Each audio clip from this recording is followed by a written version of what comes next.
Bem-vindo ao Silvestre Cast, o podcast do Hospital Adventista Silvestre.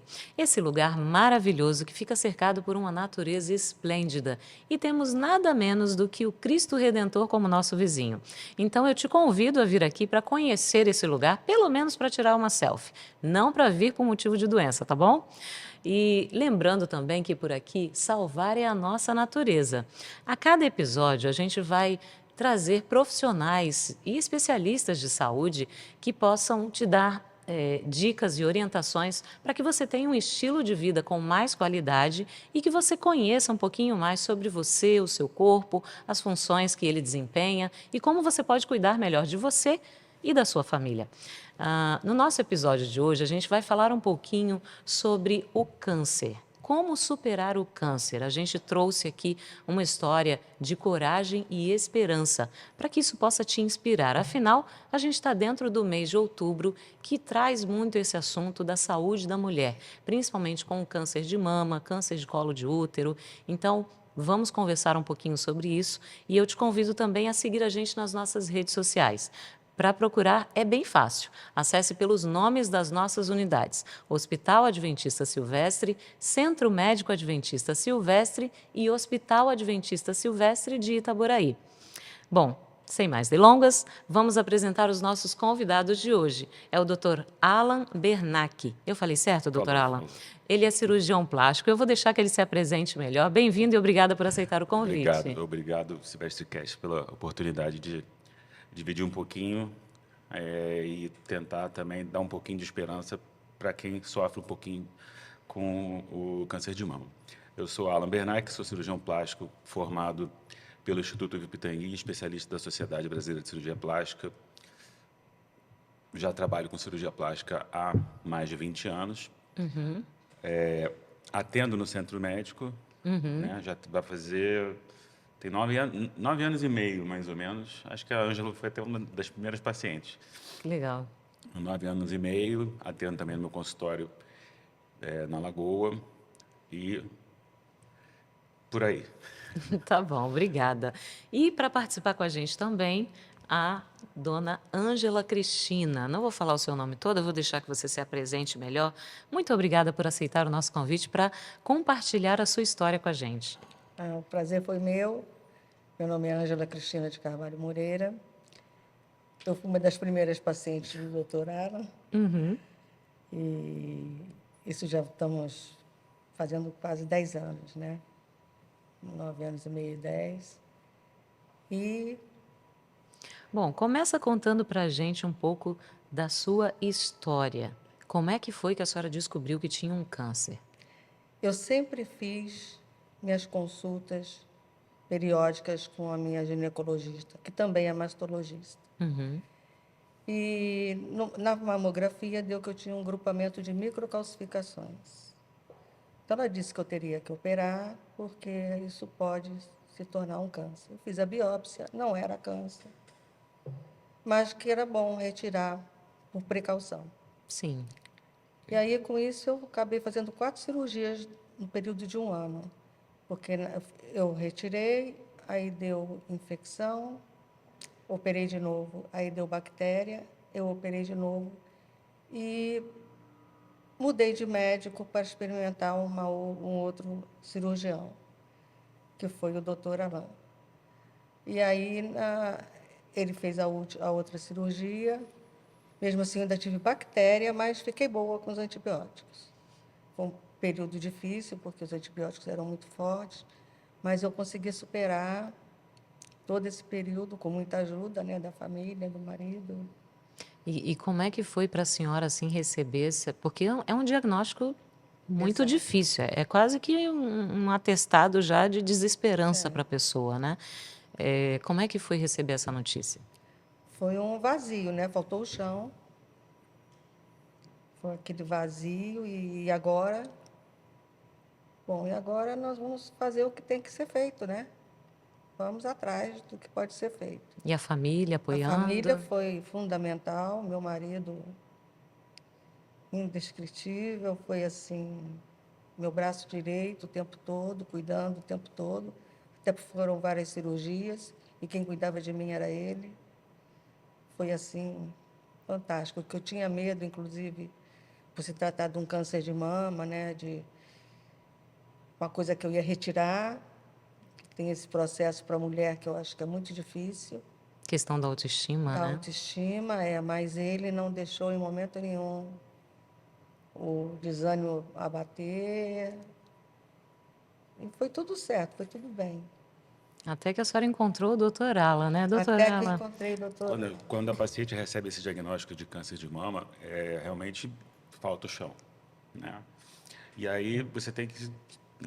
tem gente que já desiste e tem gente que faz disso um trampolim porque tem que ir para dentro, porque tem as responsabilidades, que tem filho, tem marido, tem a vida, né? E você não quer desistir disso. Então, quem consegue usar isso como um trampolim para tentar enxergar de outra forma, acaba sempre tendo um prognóstico melhor, né? E acaba sempre encontrando também pessoas no caminho que com certeza vão dar a mão. Agora, existem tipos de reconstrução mamárias disponíveis, diferentes hoje? Como é que elas funcionam, doutor Alan? Depende muito de cada caso, de como cada caso se apresenta. Principalmente depende do tipo de mastectomia, ou seja, do tipo de cirurgia curadora que essa paciente vai ser submetida. Porque, às vezes, dependendo do grau de invasão desse câncer, no caso da Ângela eram apenas microcalcificações, pequenininhas, que tirou só um pouquinho, mas tem gente que já está num estágio mais avançado, deixou para descobrir mais para frente, e acaba tendo que tirar a mama inteira, tirar um pedaço do músculo peitoral, invadir, aí buscar linfonodos e tal, mas isso no intuito de uma cirurgia curadora, né? A partir desta cirurgia curadora é que a gente vai programar qual a melhor opção. Então, você tem opções de apenas expansor e prótese, você tem opções de prótese você roda o músculo grande dorsal para cá, para poder preencher. Você tem uma outra opção que é um TRAN, que a gente chama, que aí você pega o músculo, a pele da barriga inferior e transporta para cá. Tudo isso são várias técnicas, mas realmente precisa a gente saber o que tem ali, né? E ao longo desse caminho também existem, talvez a gente toque nesse assunto mais para frente, existem novas tecnologias que estão sendo disponibilizadas, nem tanto novas técnicas, mas novas tecnologias que a gente tem conseguido acrescer para esse tipo Pode de... falar sobre isso, não tem problema, pode antecipar dessas técnicas. Não, hoje você tem principalmente técnicas de reposição de gordura e célula-tronco, tá? No qual você, através de um aparelho, você consegue soltar a gordura de onde ela está presa, por exemplo, na barriga e tal, e essa é tipo um laser, entendeu? Aí você solta essa gordura, você aspira ela para um frasco estéreo, coloca na centrífuga, prepara todo esse material e repõe a gordura no lugar, ou seja, é mais uma forma de devolver volume. E quando você faz a mastectomia, você tem o quê? Uma perda de volume. E além de ganhar volume, você também consegue ganhar todos aqueles fatores interessantes que você tem nas células-tronco. E assim, foi essa técnica utilizada na Ângela, Isso que eu porque ia assim, a Ângela precisou fazer a mastectomia, quer dizer, optou por isso, né, Ângela? Você estava comentando que optei. você optou por isso. Por uma questão de precaução, De né? precaução. Melhor tirar tudo, vai que tem mais alguma coisa perdida aí, vamos tirar tudo. Exatamente. E aí, na própria cirurgia de mastectomia, você já fez fugiu aqui a palavra, mas ela já colocou, Reconstrução. já fez a reconstrução, só Botou que uma não prótese. dessa forma, ela Botei colocou uma prótese. prótese. Isso. Aí deu infecção. Infelicidade, na verdade, né? Quando você tem uma infecção, Porque ela fez uma por duas cirurgia. vezes, né, esse procedimento. Um hospital aqui com o nível de excelência que a gente tem aqui nas questões de comissão de infecção hospitalar, de tudo, isso aí é uma coisa que é inerente à cirurgia. Acontece. E quando acontece, a gente tem que tratar. No caso da Ângela especificamente, ela tinha colocado uma prótese e o resultado não estava agradando. Então, o que eu pensei e conversei com ela, eu falei assim, vamos tirar isso daí, vamos tentar fazer essa mama de alguma forma, porque eu, quando fiz o exame físico nela, eu senti que ela tinha tecido mamário que dava para poder reorganizar aquilo dali e fazer aquilo ali virar uma coisa bem mais simples, porque a gente também tem que fazer isso, a gente tem que simplificar as coisas. Quanto mais simples, mais tranquilo.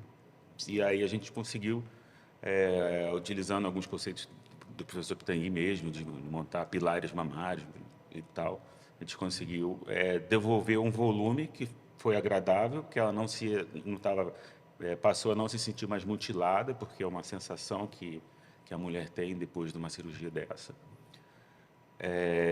Ela também entendendo que a gente não ia ter um resultado estrondoso, porque tinha passado por ali alguns processos, mesmo assim deu infecção de novo, mas aí a gente entrou com antibiótico e tal, e segurou, e ela está hoje tranquila, com as 2 mamas. Então, assim, E sim, pode falar. quando eu acordei da cirurgia, a primeira coisa foi colocar as mãos, né? Grogue, vou levar as mãos e foi assim, eu tinha 2 mamas pequenas, mas eu tinha 2 mamas, aí foi também uma alegria que vem na hora, né? Tipo, ele fez Alívio. alívio, porque eu não estava totalmente sem nada, né? Foi muito gratificante naquele momento. Eu me lembro que a primeira reação foi essa, foi colocar as mãos e sentir que eu tinha alguma coisa. Não, e agora ela era totalmente sua, não era uma Totalmente prótese, não minha. era um objeto estranho dentro Eu do não seu sabia corpo. ainda como é que tinha sido feita, né? Aham. Mas que eu tinha alguma coisa. E aí, quando ele veio no quarto, que me explicou, nossa, foi Só assim, alegria. só alegria. E, assim, eu acredito que não precisei passar por um processo desse, não tenho ninguém próximo na minha família, por exemplo, ou amigo, que passou por isso, mas imagino que seja um processo muito doloroso para quem está ao redor, para a família, mas principalmente para a paciente. Então, assim, essa questão da reposição mamária, seja com o próprio material do corpo, seja através de uma prótese. O senhor trouxe até alguma coisa aí para Trouxe mostrar, uma não sei? prótesezinha só para ilustrar aqui. Isso aqui é uma prótese Sim. de silicone, revestido de silicone, que eventualmente a gente pode usar para ganhar volume, né? Quando a gente vai fazer, como eu falei, a gente vai fazer uma cirurgia de reconstrução de mama, a maior parte delas é para repor volume, porque ele eventualmente foi perdido em algum momento. Agora, essas próteses, elas têm prazo de validade, elas precisam ser trocadas. Não, elas precisam ser acompanhadas, tá? Porque é muito mais o que o nosso corpo faz nela do que ela faz na gente. Ao contrário do que existem alguns locais sensacionalistas que dizem por aí. É, ela precisa ser acompanhada, mas a gente sabe que entre 10 e 15 anos a gente precisa ter um pouquinho mais de atenção, que às vezes precisa ser trocado. Pode ser que precise trocar. Agora, voltando um pouco a esse momento, né, que a Ângela falou que ela tocou e sentiu que, de novo, ela tinha as 2 mamas e eram dela. É, assim, como é que funciona isso com as pacientes, sabe? Muita gente deve chegar para consulta se queixando, ou porque passou por uma mastectomia, e existem casos de mulheres que têm mama demais e às vezes precisam diminuir, começam a ter problemas de coluna. Então, assim, quando que é indicado, que tipo de indicação é feita, ou para redução ou para colocação, como é que isso impacta diretamente na parte emocional das mulheres que o senhor atende? Impacta muito, porque quem não tem mama nenhuma pode perceber, ela já faz assim para esconder que não tem mama nenhuma. E quem tem mama demais também faz assim para esconder que tem mama demais. Ou seja, das 2 formas vai prejudicar a coluna. Sim, de qualquer forma, sim. Mas o que a gente, numa inclusão de prótese simples, a satisfação, a autoestima que essa mulher ganha, assim, ela, ela ganha vida mesmo, sabe? E na questão da redução também, porque a mama grande demais, além do impacto do peso na coluna, né, no qual você vai ficando assim mesmo, como quem fosse um tocador de bumbo, né, que aquele peso das costas do bumbo vai levando você para frente. Quando a gente consegue tirar um pouco desse volume e também devolver para ela uma anatomia mais natural, porque às vezes a areola está muito baixa, às vezes você tem a base que está muito lateralizada, você consegue anteriorizar um pouco a mama. Também é muito, satisficante. Satisfatório. Satisfatório, é. E Entendi. foi o que aconteceu comigo. Eu tinha muita mama, muita mama. E eu não teria coragem de operar para retirar. Se fosse Mas eu só por reti esse só motivo, por você esse não faria. motivo. Entendi. Então, eu ter ficado, apesar de serem pequenininhas, mas para mim foi um ganho. Sempre falei isso. Para mim foi um presente no final, porque eu tinha muita mama.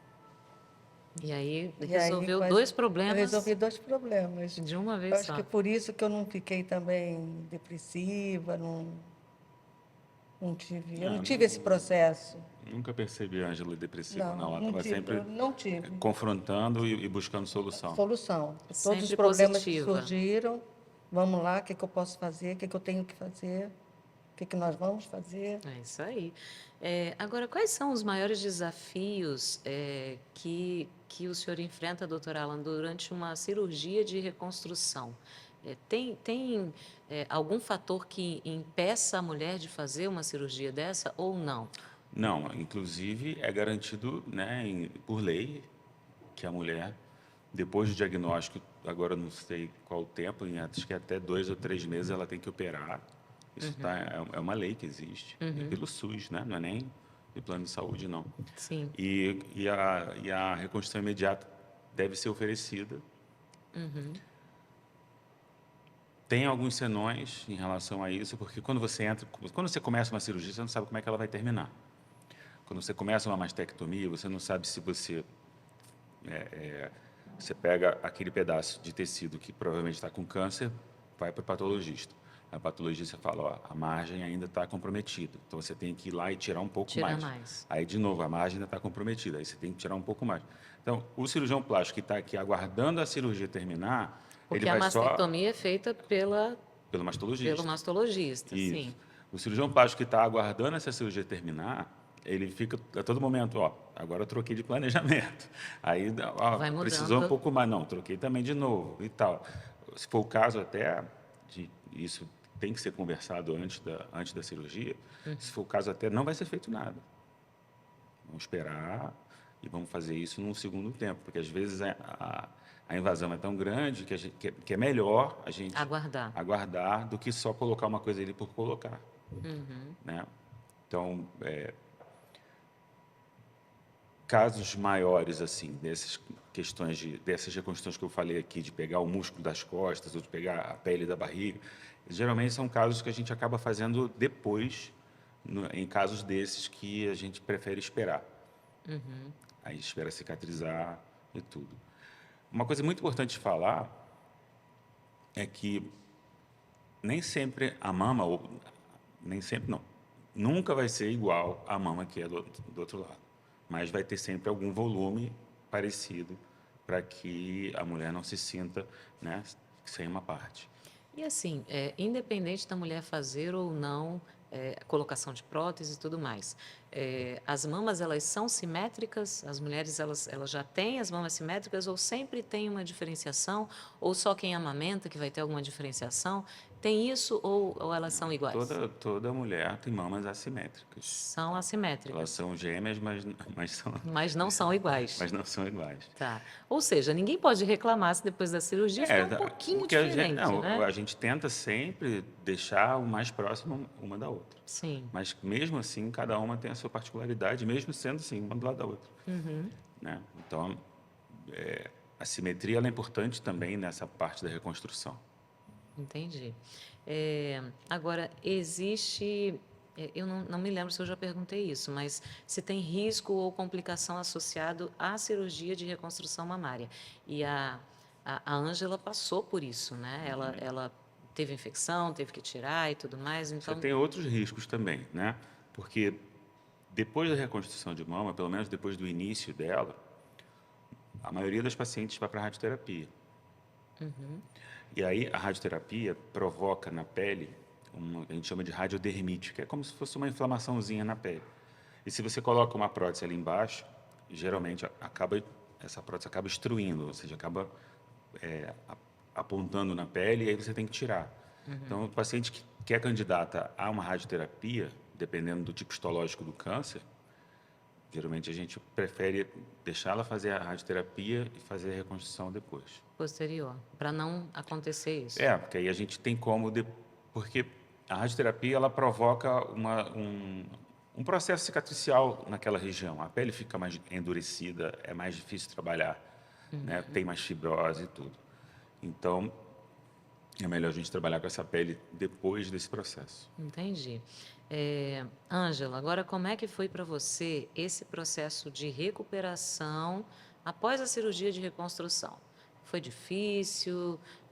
O doutor Alan já falou que infeccionou um pouquinho. Você em algum momento pensou assim, meu Deus, a quarta cirurgia, será que não vai dar certo outra vez? Passou isso pela tua cabeça ou não? Nunca passou pela minha cabeça. Vai fazer, vai resolver, vou ficar boa. E eu dei sorte que eu não precisei fazer nem químio nem rádio, porque já estava até marcada a químio. Quando aí me telefonaram que tinham ficado prontas mais biópsias e que eu não ia precisar fazer porque o câncer estava encapsulado. Eu sempre falando. Não, mas tá bom. Mas foi o que falaram. Que estava encapsulado, que não ia precisar fazer. Já estava isolado, Já né? estava isolado, Já não tinha tinha tido margem extravasamento e que eu não ia precisar fazer. Quer dizer, isso já foi um ponto positivo, né? Não fiz nada. Então, primeiro foi aquela notícia que tirou o teu Tirou chão. meu chão. E depois dessa quarta cirurgia, aí você Essa- teve essa notícia que E foi tava só boa, alegria. que ali eu não teria mais. Então, e de fato, já estou com 10 anos, 9 anos, né, da última. Agora, para você, Ângela, quais foram assim os maiores desafios emocionais e até físicos que você precisou encarar durante o tratamento e essa reconstrução? O que mais te marcou aí emocionalmente e fisicamente?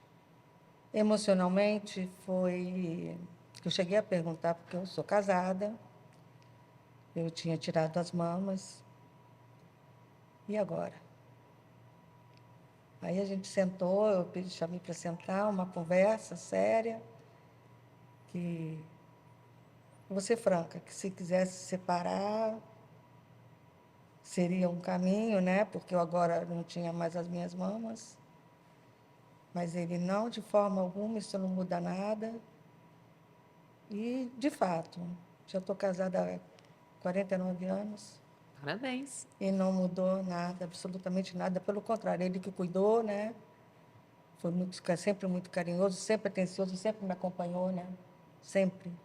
Todos os momentos. Não, a gente percebe, porque ele está aqui, Mas, inclusive, né? A gente está aqui gravando contigo, ele está ali sentadinho, ouvindo, escutando esse mas relato. foi a única coisa que me assustou um pouco, Uhum, se aconteceria alguma coisa, né? uhum. Essa sensação de diminuição de feminilidade, né? É, De que não vai ser mais desejável, de que ela passou por uma mutilação. Isso tudo... Eu imagino que Assim, a gente, como pessoas inteligentes, isso não deveria estar na balança, mas para quem está sofrendo com isso, realmente é uma questão. muito importante, mas porque a é conversa como se foi fosse mutilada, né? mas a conversa também foi ótima e ali ficou tudo resolvido. E como o cuidado que ele teve, realmente eu vi que eu era amada, querida, a família também toda envolvida, né? Esse apoio, Esse né? apoio da família toda Muito foi muito importante. importante. Esse apoio da rede familiar nesse momento, eu acho que é fundamental, né, Ângela? Do médico também, Doutor Alan muito querido, ele participa em tudo na sua história, né, tudo. Ângela? É, Ele é muito querido.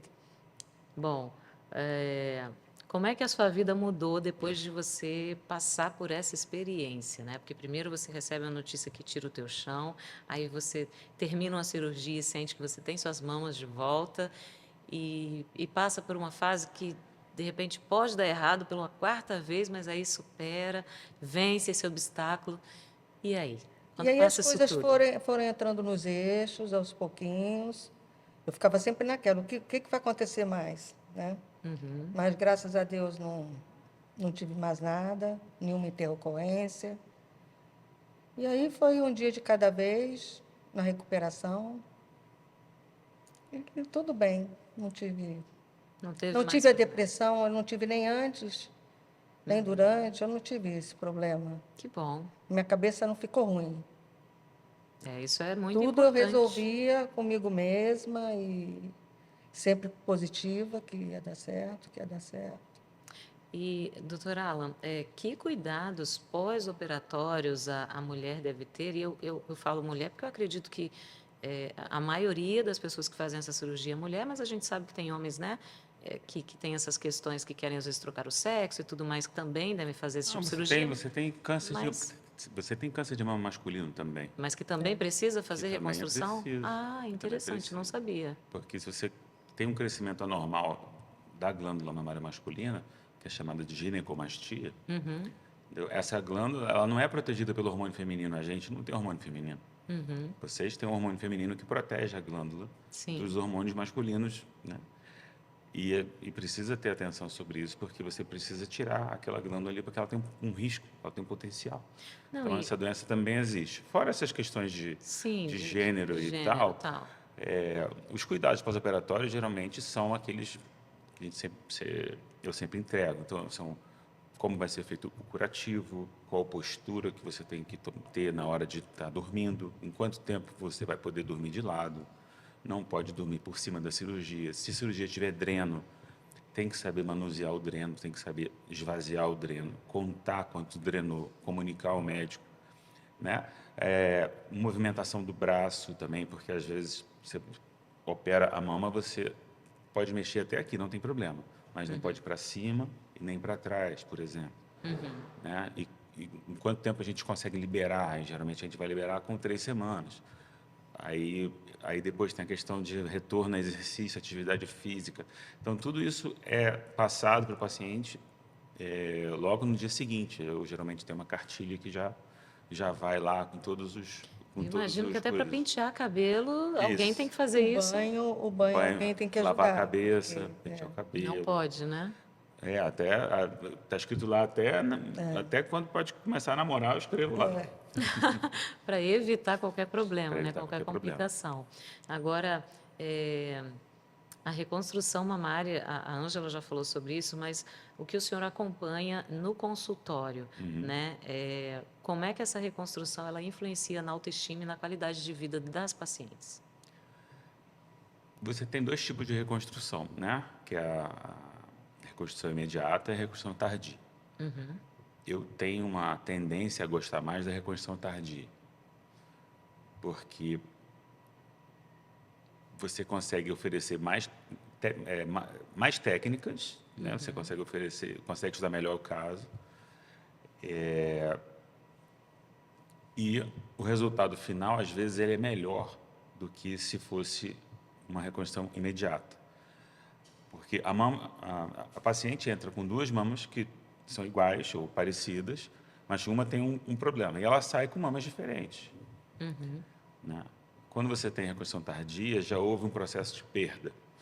E depois que você tem o processo de perda, se você tem esse processo de ganho da mama perdida, eu tenho uma tendência a achar que é mais satisfatório para a mulher. Mas eu não sou mulher, então eu não posso dar essa opinião. Não Sim. tem. Eu acho que isso. E a gente também tem condição de oferecer técnicas, mais técnicas para fazer uma reconstrução mais bonita. E eu acredito também que o senhor ajude as mulheres a decidirem, né, o que vai ser feito, se vai colocar prótese, se vai fazer a reconstrução. Como é que é feito esse processo? O senhor vai mostrando resultados, o senhor explica em consultório? Como é Isso, a gente tem que... que explicar em consultório por que aquela técnica vai ser melhor para ela. Se eu tenho duas técnicas que servem para ela, eu posso deixá-la optar, não tem problema. Mas se eu observo que uma das técnicas é a mais indicada, é a que eu vou pesar na mão para que ela aceite, porque por própria experiência, né, a gente sabe que a Sim. gente vai ter um resultado melhor a longo prazo. Entendi.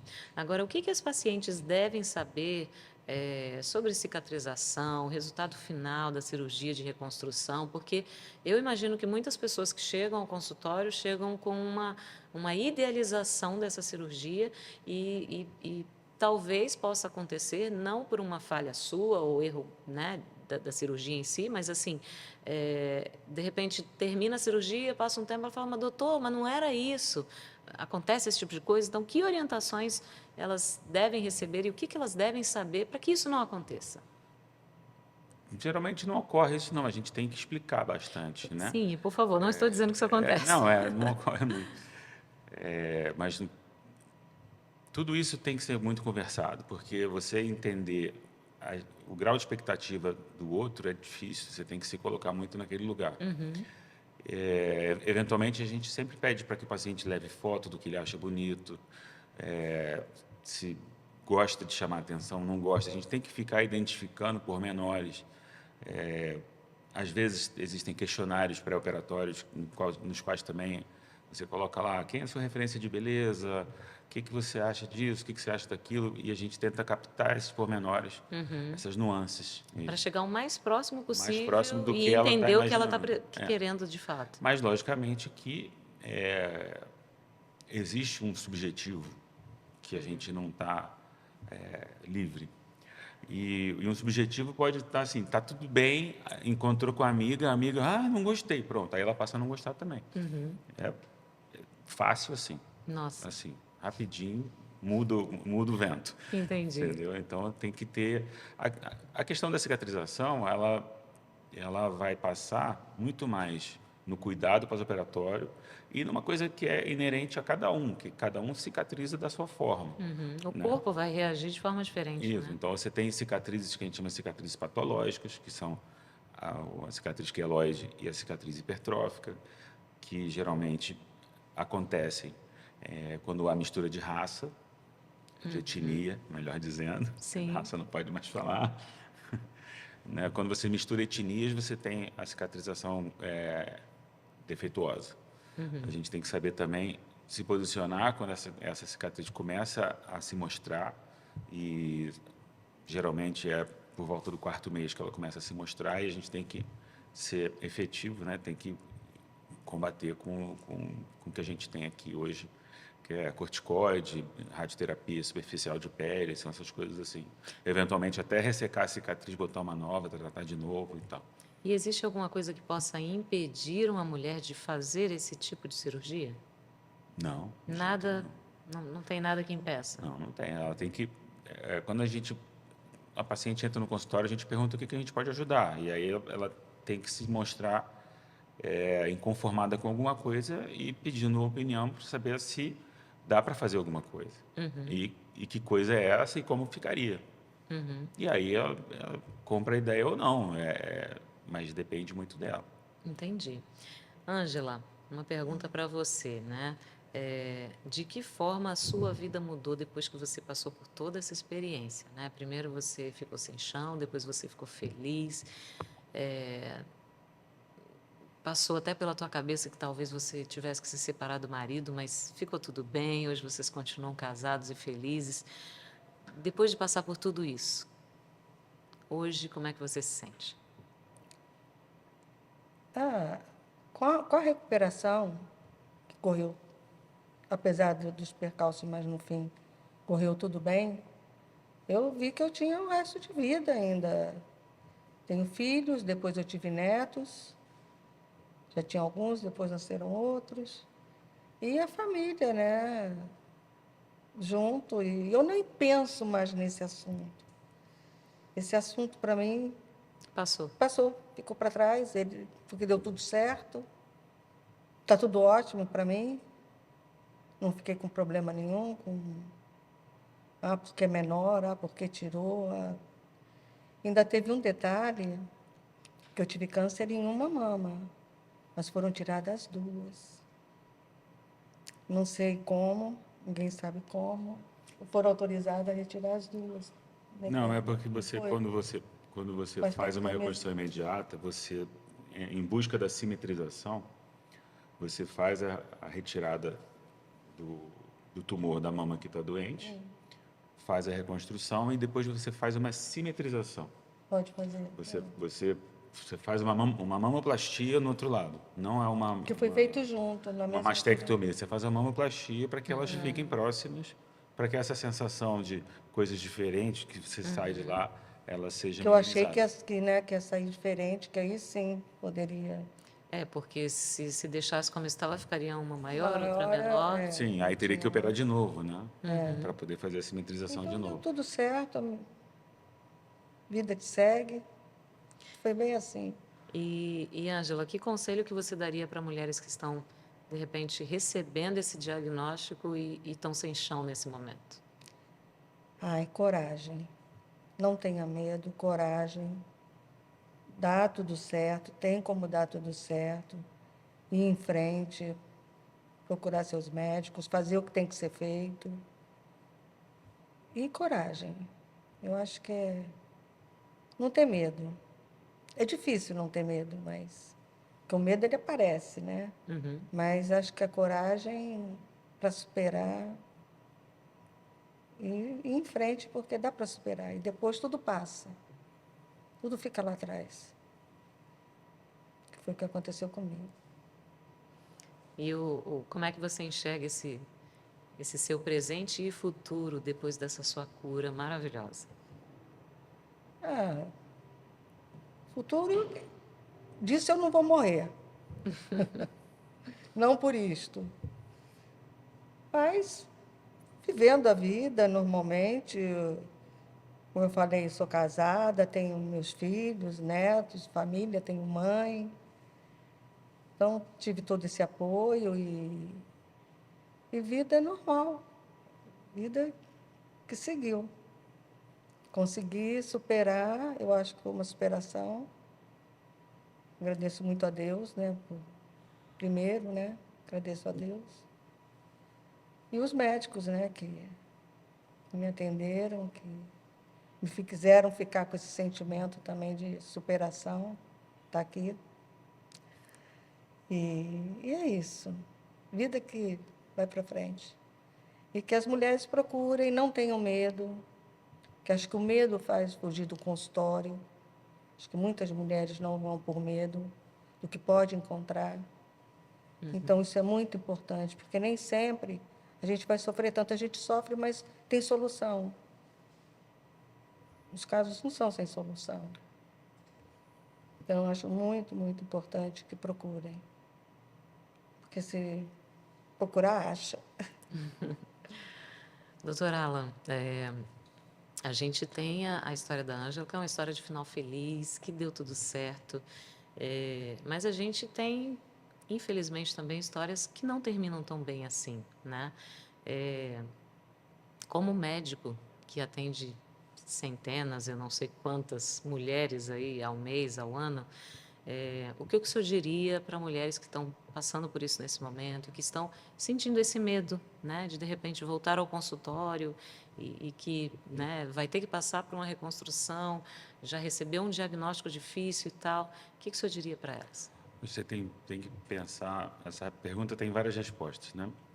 Primeiro de tudo, a gente tem que lembrar que o exame de mamografia é um exame muito importante e tem que ser feito anualmente, Sim. né? E para quem tem histórico na família, tem que ser feito até com mais cuidado, às vezes até de 6 em 6 meses. Esse exame ele é disponibilizado pelo SUS, tá? E é um exame barato do ponto de vista financeiro para o Estado e para né, a Federação e com alto índice de confiabilidade. Quando ele dá positivo, tem coisa lá, né? Eu tive agora uma tia minha que foi morar nos Estados Unidos e lá nos Estados Unidos o tipo de saúde pública é diferente. E ela voltou para cá, um ano depois ela estava com um nódulo imenso, escondeu do filho e faleceu tem pouco tempo, tem 6 meses que ela faleceu. Isso porque ela também se negou a ir atrás, a querer buscar a verdade. Quando ela foi diagnosticada, ela só olhava para mim e me dizia com os olhos, eu já entendi.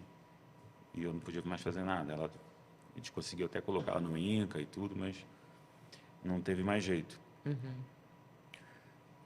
Quando você descobre uma doença dessa, você tem que ir atrás. Porque, principalmente por causa da mamografia. Os diagnósticos de câncer de mama estão aumentando? Estão, porque estão sendo investigados mais mulheres.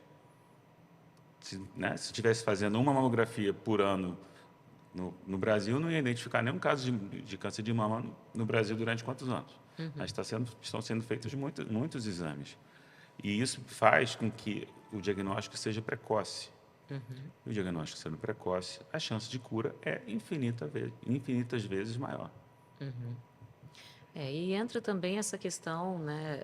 Nós assistimos aqui no hospital recentemente uma palestra com o Dr. Gustavo, que é oncologista, e ele estava explicando essa questão da mulher, a prevenção, né? O estilo de vida, os hábitos saudáveis, você evitar fazer aquilo que você já sabe que prejudica, beber, fumar, comer coisas que são nocivas e começar a ingerir mais água, você dormir direito, tomar sol, enfim, né? A Igreja Adventista tem esse hábito de incentivar o uso dos 8 remédios naturais, que são o sol, o sono, a alimentação adequada, exercício físico, repouso, temperança, confiança em Deus. Então, essa soma de fatores, né, mesmo que a pessoa tenha já uma predisposição genética, se você cuidar bem da sua saúde, mantiver um estilo de vida adequado, você vai evitar que essa doença se desenvolva dentro de você. Talvez você tenha a doença, morra com ela e ela nunca se manifeste, porque manteve hábitos saudáveis. E nada impede também que uma pessoa que mantenha hábitos saudáveis também venha desenvolver uma Você tem a doença, né? predisposição genética que está aí, né? Que está aí e pode acontecer, Pode né? acontecer. Mas Quanto mais você tiver hábitos saudáveis, mais longe vai passar a doença. isso. Né? Então, a gente tem que ter, principalmente depois de uma certa idade, a gente tem que fazer uma musculaçãozinha, uma caminhada, né? Aquele verdinho que a gente tenta botar na comida das crianças, que a gente não consegue, né? Para fazer eles se adaptarem a Os isso. coloridos, Os né? coloridos, Mas Frutas, verduras, legumes. Olha, foi uma conversa muito boa, muito agradável. Eu realmente Obrigado. agradeço a vocês Obrigada. pela participação, por aceitarem o nosso convite. Se quiserem falar mais alguma coisa, fiquem à vontade. Se quiserem olhar na câmera, dar algum conselho, falar alguma coisa, esse é o momento. Fiquem à vontade. Não, eu acho muito importante mesmo valorizar essa questão que a gente tem, que é a mamografia anual. E ir ao ginecologista todo ano. Porque não só de mama, como você tem câncer de colo de útero, você tem câncer, outros que também podem ser prevenidos mais cedo. Eu não sou ginecologista, mas a gente sabe um pouquinho de alguma coisa. Sim. Aproveitar isso, tirar um pedacinho daquele seu ano para poder cuidar dessa partezinha, que eu tenho certeza que você não vai se arrepender.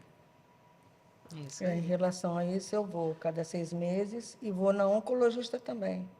Eu vou na mastologista, que é ginecologista, e na mastologista a cada 6 meses. Daqui a pouquinho eu já vou passar para um ano, porque elas pedem todos os exames, né? Elas se cercam de exames. E é bem isso. A gente não Ela pode vai entrando nos protocolos e aí vai Sim. também desmamando desses esse protocolos. protocolo. Tem que fazer o acompanhamento, Tem. né? Você está Tem que até curada, o mas fim, tem que ir eu acompanhando. vou de 6 em 6 meses. Tá bom. Muito obrigada, foi um prazer enorme. Eu espero poder tê-los aqui outras vezes, se for possível. Vamos lá. E agradecemos também a você que participou com a gente desse episódio. Esse foi mais um Silvestre Cast. Lembre-se que salvar é a nossa natureza.